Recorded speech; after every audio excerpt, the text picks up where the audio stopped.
Hello everyone, welcome to the Casecracker Stories. I am Jason. Human sacrifice. Blood rituals. Praying to gods to fulfill twisted, personal demands. It is a common trope used in horror films to grab attention. Many people believe that such events could only occur in the ignorance of ancient human societies. But in today's program, I will lead you through a case that actually happened in modern society. A large-scale human sacrifice carried out by a cult. At the center of this entire case is a rare female serial killer. People called her the High Priestess of Blood.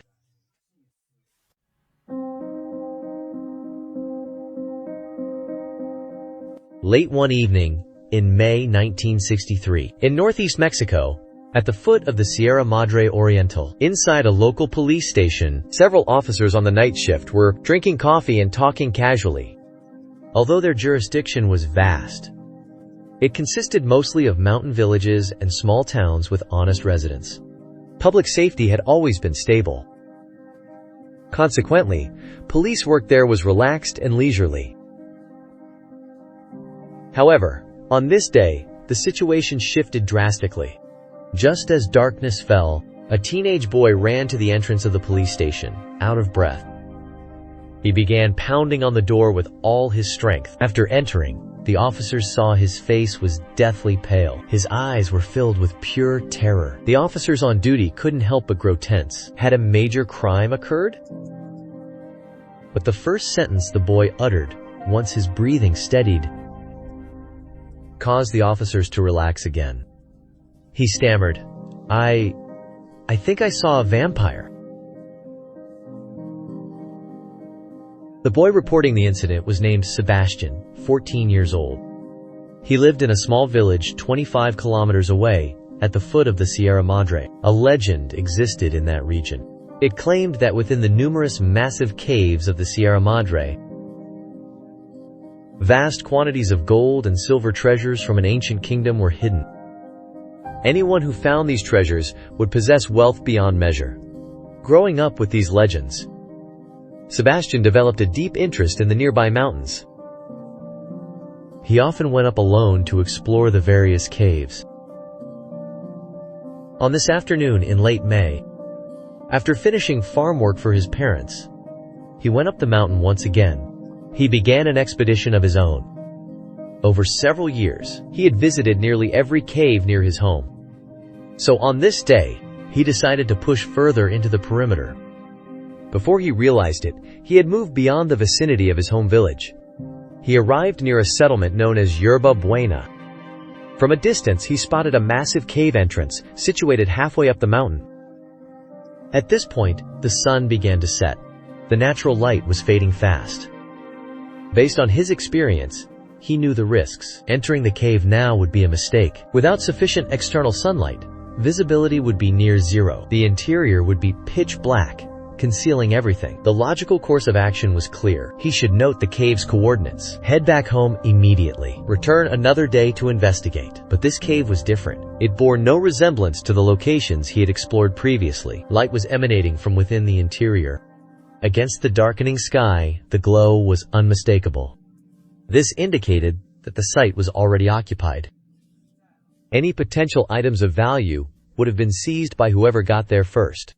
From an investigative standpoint, it lacked further value. However, for a 14-year-old boy, the impulse was hard to suppress. Curiosity overrode his better judgment. Having come this far, walking away without a single look was impossible. It would have kept him awake all night. Sebastian began a rapid approach toward the cave entrance. As he drew closer to the opening, the audio profile changed. He could hear indistinct, rhythmic sounds coming from the depths. It sounded like a group of people, gathered for chanting and prayer.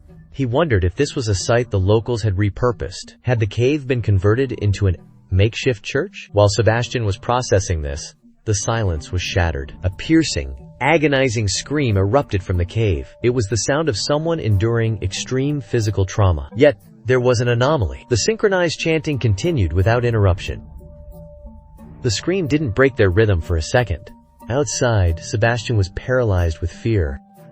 His instinct was to turn and flee the scene. But that same morbid curiosity took hold again. It forced him to stay and find out exactly what was happening. Ultimately, he succumbed to the urge. He dropped to the ground. He crawled slowly toward the mouth of the cave.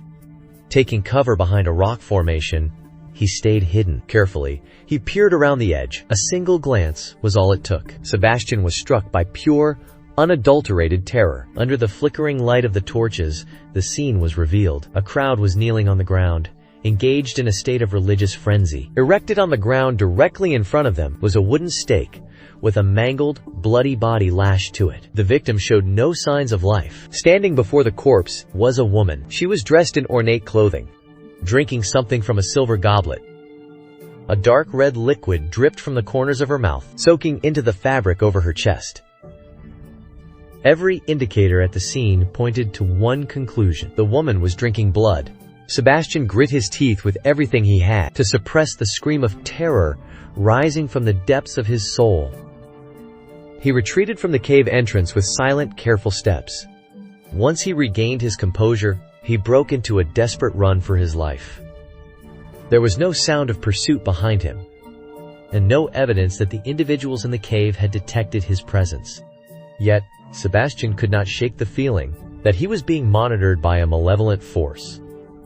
He didn't dare go straight home, fearing he would lead these monsters to his family.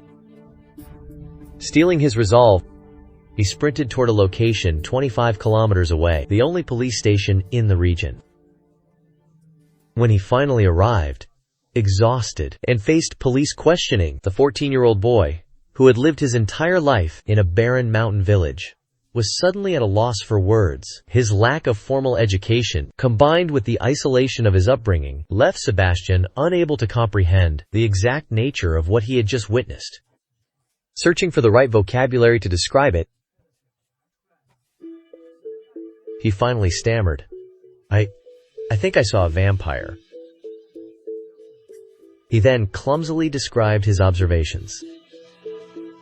Upon hearing his statement, the officers in the station burst into laughter. They assumed the boy was either lost in a daydream or suffering from hallucinations caused by something he had ingested. To them, vampires were a physical impossibility. They offered Sebastian a few brief words of comfort, telling him he had clearly been dreaming and had nothing to fear. Learning that Sebastian lived 25 kilometers away, a kind officer, concerned about the boy walking alone at night, drove him back to his home. As far as the police were concerned, the matter was settled. No one could have predicted what would happen the following day. Sebastian woke up. The more he thought about it, the more wrong it felt, and the more his fear intensified. By noon that day, he had returned to the police station. He pleaded with them, "You have to believe me. The vampires are right there, on the mountain by Yerba Buena village. If no one intervenes, they will definitely come back to our village to kill again." Seeing the terror in his eyes, it didn't look like an act. A detective named Luis Martinez decided it might actually be necessary to investigate. He stood up. He offered to drive Sebastian home and check the cave the boy had mentioned. However, if nothing was found inside, Sebastian had to promise he would never come back to harass the station again. Hearing this, Sebastian was overwhelmed with gratitude. The two of them got into a patrol car and drove away. After that departure, all contact with them was lost. That night, Officer Luis did not return to the station to report his findings. He didn't return home either. By noon, the following day, he still had not reported for duty. His colleagues repeatedly called his radio, but Officer Luis did not respond. It was then that his fellow officers realized something had gone seriously wrong. Were there truly vampires in that cave? What had happened to Officer Luis and the youth, Sebastian? To explain this, we must go back 6 months in time. Back to December 1962. In northeastern Mexico, there were two brothers surnamed Hernandez. In their 30s, they made a living as career con artists. They specialized in setting up scams in various Mexican cities to swindle people out of their money. By late 1962, they felt that after years of running schemes, their skills in deception were perfected. It was time for a major score. Instead of targeting individuals, they expanded their objective to include an entire village in a massive fraud operation. If successful, a single job would provide enough wealth for retirement. They scouted the northeastern mountains and finally settled on a target, the village of Yerba Buena. It was a remote settlement, almost entirely isolated from the outside world. The village consisted of only a few dozen households. The population was roughly 60 people. Virtually every resident was illiterate. This made them the ideal targets for a con. In early 1963, the plan was set in motion. The Hernandez brothers arrived at Yerba Buena village. They deployed a series of street-level deceptions and sleight of hand. At the same time, they began making grand claims. They declared themselves prophets of ancient Inca gods, dormant for 1,000 years. They promised that if the villagers showed absolute devotion and followed every directive issued to them, the gods would grant the village limitless wealth and prosperity. These simple villagers were outmatched. They were no match for two calculating career criminals. They were quickly blinded by the lies and their own desperation for wealth. One by one, they surrendered their hard-earned assets. Their meager savings were handed over to these self-proclaimed prophets as offerings. The villagers became completely subservient to the Hernandez brothers. No one dared to defy an order. Seeing how easily the villagers could be manipulated, the Hernandez brothers escalated their exploitation. They took more than just the village's limited resources. Under the guise of religious offerings, they took the village's young women to nearby caves, where they were repeatedly assaulted. The villagers remained silent, paralyzed by fear. But as time passed, the atmosphere changed. Suspicion began to take root among the residents. They had served these supposed prophets with total devotion. Why had the promised wealth failed to materialize? They began to voice their resentment over the brothers' constant demands. They claimed they were starving themselves to provide for the prophets. They demanded to know why the gods had not fulfilled their end of the bargain. The Hernandez brothers were perceptive. They sensed the growing doubt and unrest within the community. They were left with two options. The first was to flee under the cover of night with the stolen goods. They could take the money and disappear. The second was to escalate the con. They would have to double down on the lie to regain control. After a brief consultation, they chose the second path. If the villagers no longer trusted the prophets, they would bring the ancient god directly to the village. They couldn't pull off a deception of this scale alone. They traveled in haste, heading to a larger town dozens of kilometers away. There, they made contact with a young prostitute. Her name was Magdalena Solis. Somalis had been born into extreme poverty. To survive, she had been forced into the trade at a very young age. It was the only way she could provide for her family. The Hernandez brothers sat her down. They detailed the scam they were running in the small mountain village. They extended an invitation for her to join, to help squeeze the locals for everything they had. In exchange, they promised Magdalena a significant cut of the profits once the job was finished. Hearing the figures the two conmen were offering, Magdalena accepted the terms immediately. She brought her brother, Eliezer, into the fold as well. Days later, under the cover of night, the four of them slipped back into Yerba Buena undetected. The Hernandez brothers had Magdalena dress in full costume. She was styled to look like an ancient goddess. Then, she and her brother hid inside a cave on the hillside. At daybreak, the brothers began spreading word throughout the village. They claimed a goddess was about to descend upon them. They led the villagers to the cave. Using basic sleight of hand, they diverted the crowd's attention. They used stage props to trigger a thick cloud of smoke. Amidst the haze, Magdalena, dressed in the goddess attire, emerged from behind a large boulder. With a choreographed leap, she burst through the smoke and stood before the villagers. She spoke with a cold, commanding authority. She claimed to be the ancient Aztec goddess, Coatlicue. mother of the gods, mother of the stars and the moon. She told the villagers they should be grateful. She had chosen them to be her first disciples upon her return.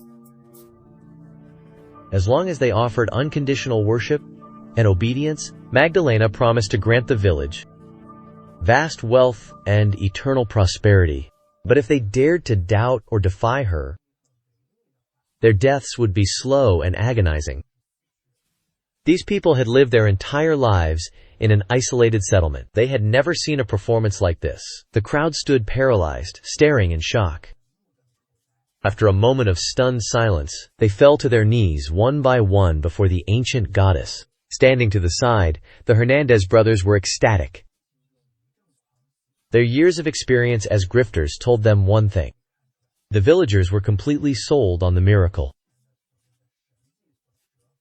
Their eyes showed a mix of pure terror and absolute faith. To them, the woman standing there was the goddess herself. It appeared the brothers could continue to enslave the population, taking whatever they wanted, whenever they wanted. However, the brothers had overlooked one detail. Inside the mind of their fake goddess, Magdalena, a violent shift was taking place. For a woman forced into the sex trade from a young age, respect was a concept she had never known. She had never been in control of her own destiny. But today, looking at the villagers prostrate before her with eyes full of worship, she realized they truly believed she was one of the ancient gods. Within this atmosphere of religious fanaticism, her own psyche began to warp. After a period of self-indoctrination, Magdalena began to firmly believe that she was the true goddess Kotlikue.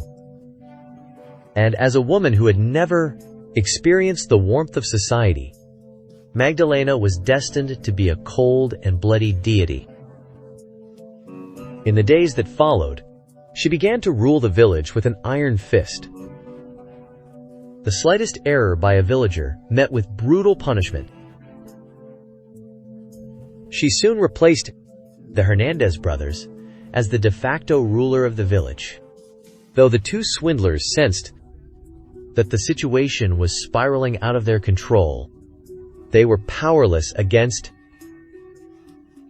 the villagers' fanatical devotion to the goddess. They were forced to play the roles of her servants, attempting to extract whatever profit they still could. Weeks later, Magdalena recalled hearing that the ancient kingdoms of South America once offered blood sacrifices to the gods.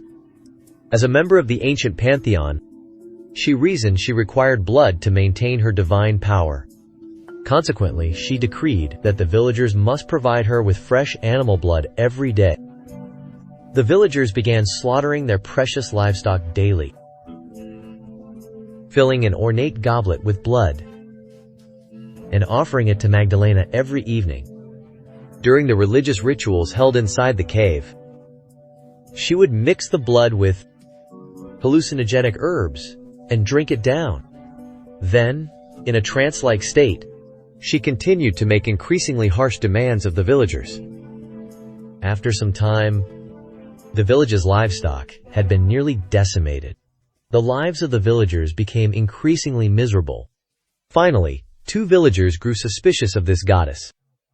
They began planning a secret escape to seek help outside the village, but the Hernandez brothers caught wind of their plan. And naturally, it reached Magdalena's ears. During the worship ritual that evening, Magdalena publicly announced that two traitors had emerged among the followers.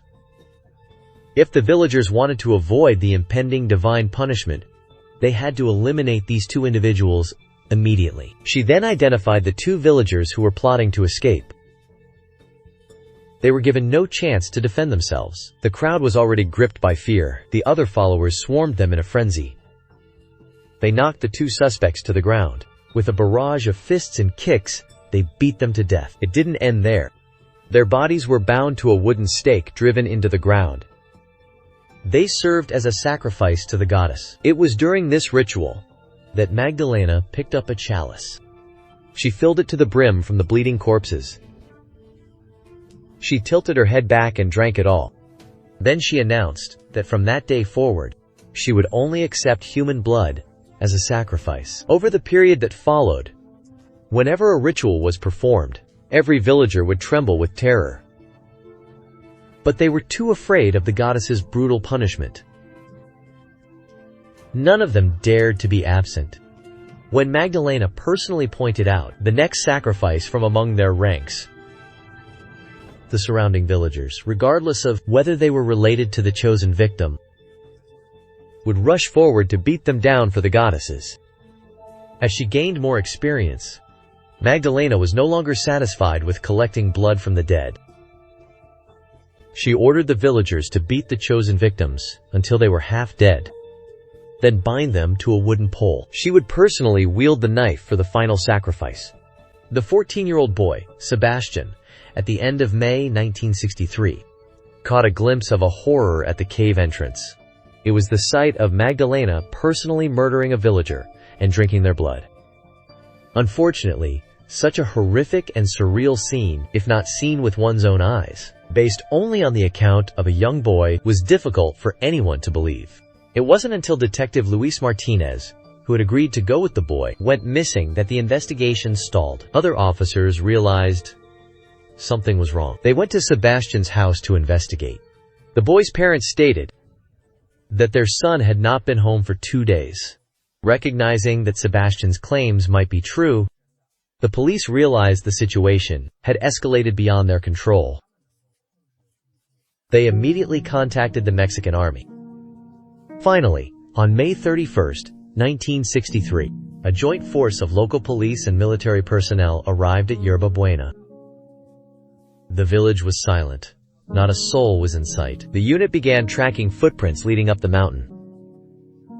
They reached the mouth of the cave that had already claimed so many lives. There, they found the villagers guarding the entrance. They were armed with primitive weapons clubs and farm tools.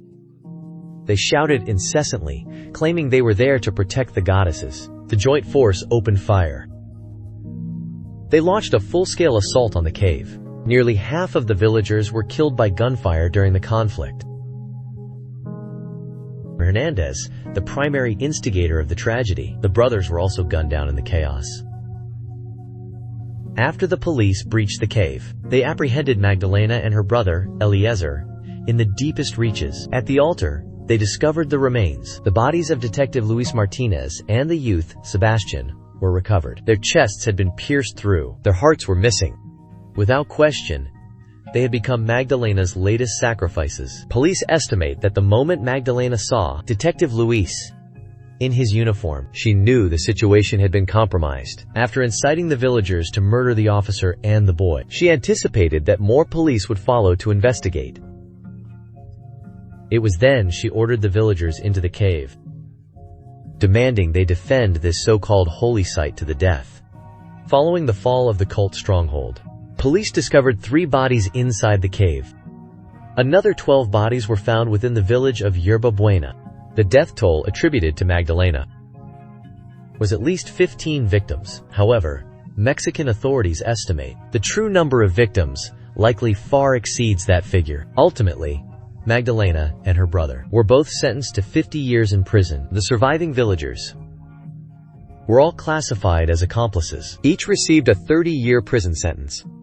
During the trial, the prosecution offered significant sentence reductions, attempting to persuade some of the villagers to turn state's witness and testify against Magdalena. Yet even under these circumstances, those villagers remained consumed by fear of their goddesses. They chose to serve 30 years behind bars. Not a single person was willing to testify against her. In the years following, due to the Mexican government's highly disorganized official records, information regarding Magdalena's time in custody remains unclear. There is no further record of her. Although everyone now confirms with certainty that she died while serving her sentence in prison, no one can say for sure exactly which year it happened. At this point, the violent cult founded on a single deception was officially and completely dismantled. That concludes today's report. Thank you for your continued support. We will see you in the next case.